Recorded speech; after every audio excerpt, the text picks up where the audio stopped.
Hi, my sweet friends, and welcome back to Crochet Every Day with Judy. We're reading again from Jane Eyre, and today we're starting with chapter 19.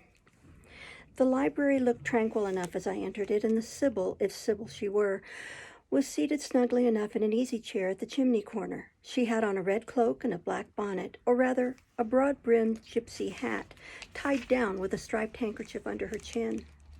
An extinguished candle stood on the table. She was bending over the fire and seemed reading in a little black book, like a prayer book, by the light of the blaze.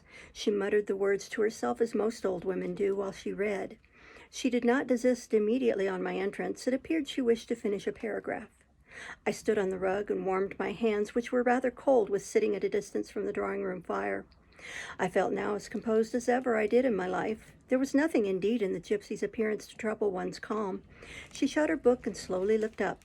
Her hat brim partially shaded her face, yet I could see as she raised it that it was a strange one. It looked all brown and black.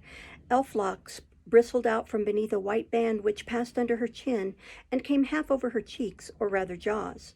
Her eye confronted me at once with a bold and direct gaze. "Well, and you want your fortune told?" she said, in a voice as decided as her glance, as harsh as her features. "I don't care about it, Mother. You may please yourself, but I ought to warn you I have no faith." "It's like your impudence to say so. I expected it of you. I heard it in your step as you crossed the threshold." "Did you? You've a quick ear." "I have, and a quick eye and a quick brain." "You need them all in your trade." "I do, especially when I've customers like you to deal with. Why don't you tremble?" "I'm not cold." "Why don't you turn pale?" "I am not sick." "Why don't you consult my art?" "I'm not silly." The old crone nickered a laugh under her bonnet and bandage. She then drew out a short black pipe and, lighting it, began to smoke. Having indulged a while in this sedative, she raised her bent body, took the pipe from her lips, and while gazing steadily at the fire, said very deliberately, "You are cold, you are sick, and you are silly." "Prove it," I rejoined. "I will in a few words. You are cold because you are alone. No contact strikes the fire from you that is in you. You are sick because the best of feelings, the highest and the sweetest given to man, keeps far away from you. You are silly because, suffer as you may, you will not beckon it to approach you, nor will you stir one step to meet it where it waits you." She again put her short black pipe to her lips and renewed her smoking with vigor. "You might say all that to almost anyone who you knew lived as a solitary dependent in a great house. I might say it to almost anyone, but would it be true of almost anyone? In my circumstances, yes, just so in your circumstances, but find me another precisely placed as you are. It would be easy to find you thousands. You could scarcely find me one. If you knew it, you are peculiarly situated, very near happiness, yes, within reach of it. The materials are all prepared. There only wants a movement to combine them. Chance laid them somewhat apart. Let them be once approached and bliss results. I don't understand enigmas. I never could guess a riddle in my life. If you wish me to speak more plainly, show me your palm." "And I must cross it with silver, I suppose?" "To be sure." I gave her a shilling. She put it into an old stocking foot, which she took out of her pocket, and having tied it round and returned it, she told me to hold out my hand. I did. She approached her face to the palm and pored over it without touching it. "It is too fine," said she. "I can make nothing of such a hand as that, almost without lines. Besides, what is in a palm? Destiny is not written there." "I believe you," said I. "No," she continued. "It is in the face, on the forehead, about the eyes, in the eyes themselves, in the lines of the mouth. Kneel and lift up your head." "Ah, now you are coming to reality," I said, as I obeyed her. "I shall begin to put some faith in you presently." I knelt within half a yard of her. She stirred the fire so that a ripple of light broke from the disturbed coal. The glare, however, as she sat, only threw her face into deeper shadow. Mine it illumined. "I wonder with what feelings you came to me tonight," she said when she had examined me a while. "I wonder what thoughts are busy in your heart during all the hours you sit in yonder room with the fine people flitting before you like shapes in a magic lantern. Just as little sympathetic communion passing between you and them as if they were really mere shadows of human forms and not the actual substance." "I feel tired often, sleepy sometimes, but seldom sad." "Then you have some secret hope to buoy you up and please you with whispers of the future?" Not I. The utmost I hope is to save money enough out of my earnings to set up a school some day in a little house rented by myself. A mean nutriment for the spirit to exist on, and sitting in that window seat. You see, I know your habits. You have learned them from the servants. Ah, you think yourself sharp. Well, perhaps I have. To speak truth, I have an acquaintance with one of them, Mrs. Poole. I started to my feet when I heard the name. You have you, thought I. There is diablerie in the business after all, then. Don't be alarmed, continued the strange being. She's a safe hand, is Mrs. Poole. Close and quiet. Anyone may repose confidence in her. But as I was saying, sitting in that window seat, do you think of nothing but your future school? Have you no present interest in any of the company who occupy the sofas and chairs before you? Is there not one face you study, one figure whose movements you follow with at least curiosity? I like to observe all the faces and all the figures. But do you never single one from the rest, or it may be two? I do frequently. When the gestures or looks of a pair seem telling a tale, it amuses me to watch them. What tale do you like best to hear? Oh, I have not much choice. They generally run on the same theme, courtship, and promise to end in the same catastrophe, marriage. And do you like that monotonous theme? Positively, I don't care about it. It is nothing to me. Nothing to you? When a lady young and full of life and health, charming with beauty and endowed with the gifts of rank and fortune, sits and smiles in the eyes of a gentleman I what? You know, and perhaps think well of. I don't know the gentlemen here. I have scarcely interchanged a syllable with one of them, and as to thinking well of them, I consider some respectable and stately, and middle-aged, and others young, dashing, handsome, and lively. But certainly they are all at liberty to be the recipients of whose smiles they please, without my feeling disposed to consider the transaction of any moment to me. You don't know the gentlemen here? You have not exchanged a syllable with one of them? Will you say that of the master of the house? He is not at home. A profound remark, a most ingenious quibble. He went to Millcote this morning and will be back here tonight or tomorrow. Does that circumstance exclude him from the list of your acquaintance, blot him, as it were, out of existence? No, but I can scarcely see what Mr. Rochester has to do with the theme you had introduced. I was talking of ladies smiling in the eyes of gentlemen, and of late so many smiles have been shed into Mr. Rochester's eyes that they overflow like two cups filled above the brim. Have you never remarked that? Mr. Rochester has a right to enjoy the society of his guests. No question about his right, but have you never observed that of all the tales told here about matrimony, Mr. Rochester has been favored with the most lively and the most continuous? The eagerness of a listener quickens the tongue of a narrator. I said this rather to myself than to the gypsy, whose strange talk, voice, manner had by this time wrapped me in a kind of dream. One unexpected sentence came from her lips after another, till I got involved in a web of mystification and wondered what unseen spirit had been sitting for weeks by my heart, watching its workings and taking record of every pulse. Eagerness of a listener, repeated she. Yes, Mr. Rochester has sat by the hour, his ear inclined to the fascinating lips that took such delight in their task of communicating. And Mr. Rochester was so willing to receive and looked so grateful for the pastime given him. You have noticed this? Grateful? I cannot remember detecting gratitude in his face. Detecting. You have analyzed, then, and what did you detect if not gratitude? I said nothing. You have seen love, have you not? And looking forward, you have seen him married and beheld his bride happy? Huh, not exactly. Your witch's skill is rather at fault sometimes. What the devil have you seen, then?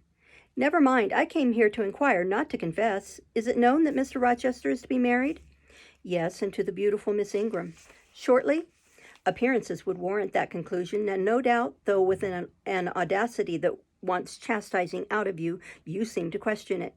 They will be a superlatively happy pair. He must love such a handsome, noble, witty, accomplished lady, and probably she loves him, or if not his person, at least his purse. I know she considers the Rochester estate eligible to the last degree, though God pardon me, I told her something on that point about an hour ago which made her look wondrous grave. The corners of her mouth fell half an inch. I would advise her black-aviced suitor to look out. If another comes with a longer or clearer rent roll, he's dished. But, Mother, I did not come to hear Mr. Rochester's fortune. I came to hear my own, and you have told me nothing of it. Your fortune is yet doubtful. When I examined your face, one trait contradicted another. Chance has meted you a measure of happiness, that I know. I knew it before I came here this evening. She has laid it carefully on one side for you. I saw her do it. It depends on yourself to stretch out your hand and take it up, but whether you will do so is the problem I study. Kneel again on the rug. Don't keep me long, the fire scorches me. I knelt. She did not stoop toward me, but only gazed, leaning back in her chair.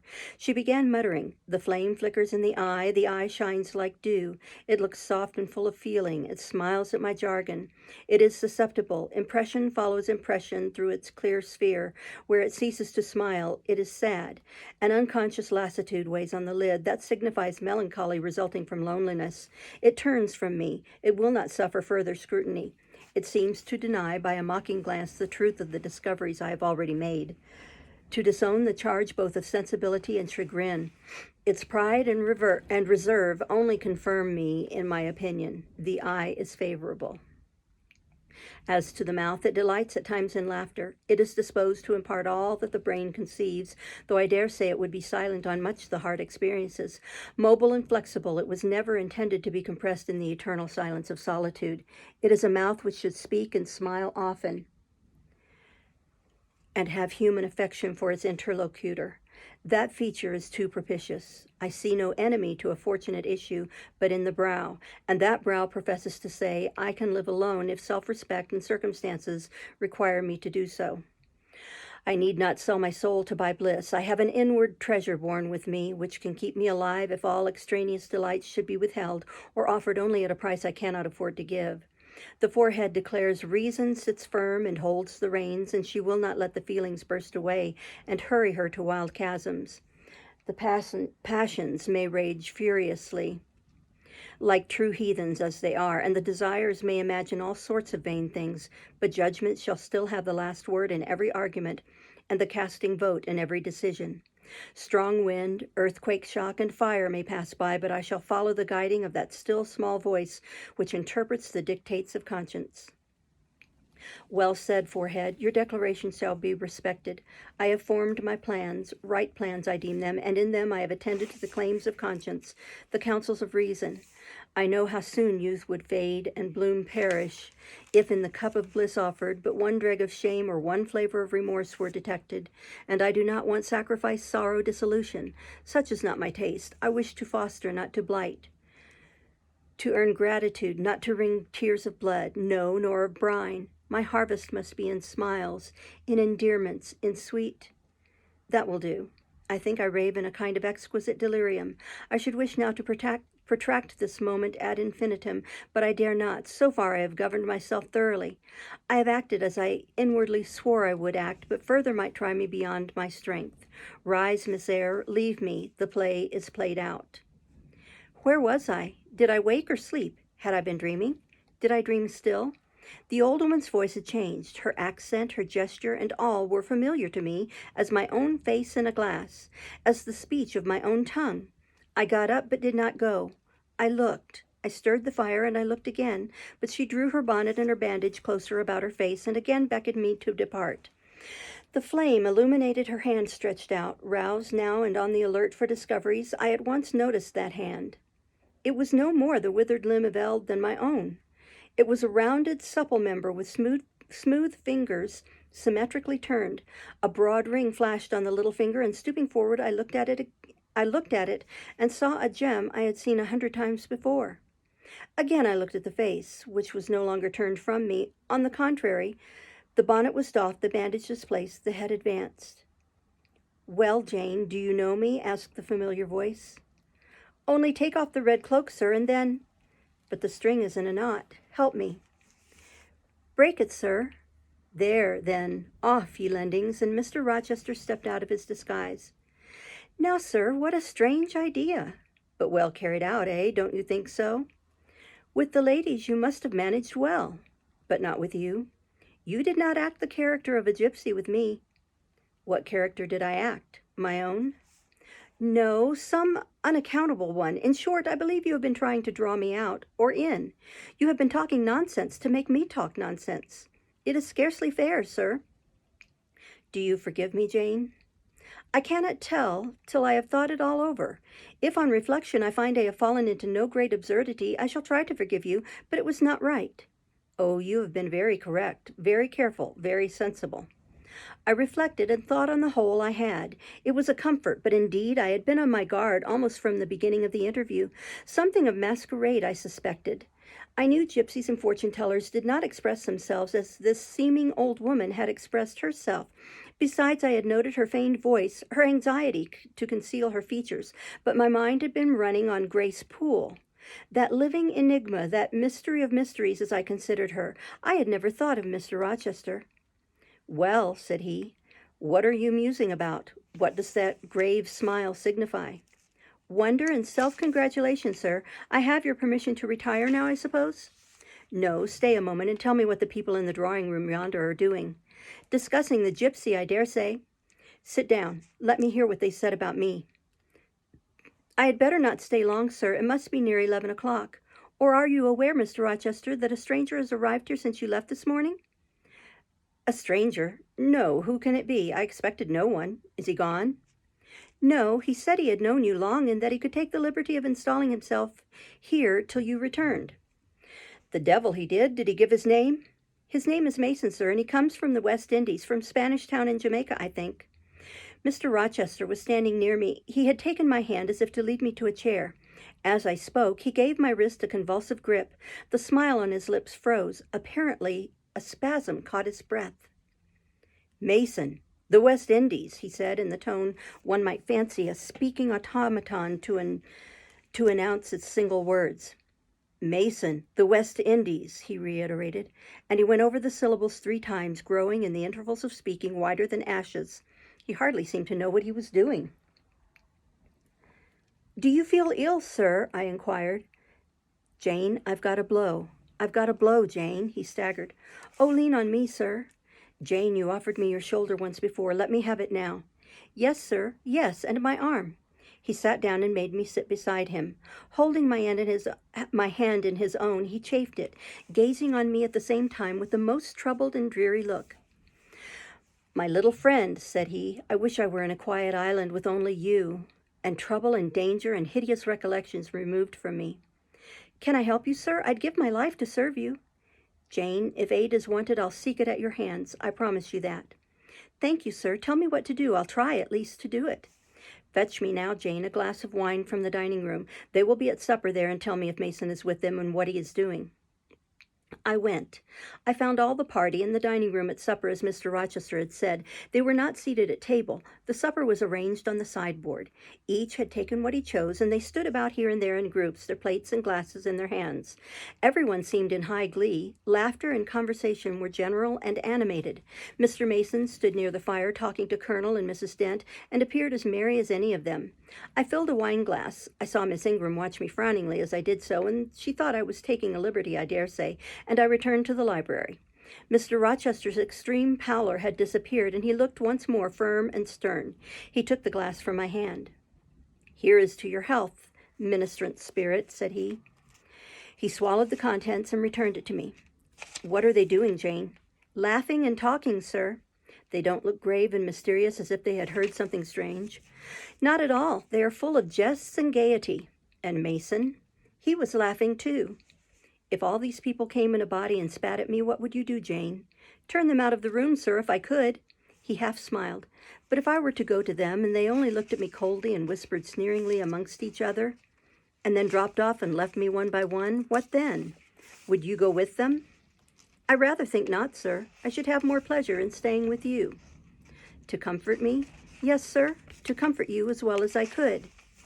And if they laid you under a ban for adhering to me, I probably should know nothing about their ban, and if I did, I should care nothing about it. Then you could dare censure for my sake? I could dare it for the sake of any friend who deserved my adherence, as you, I am sure, do.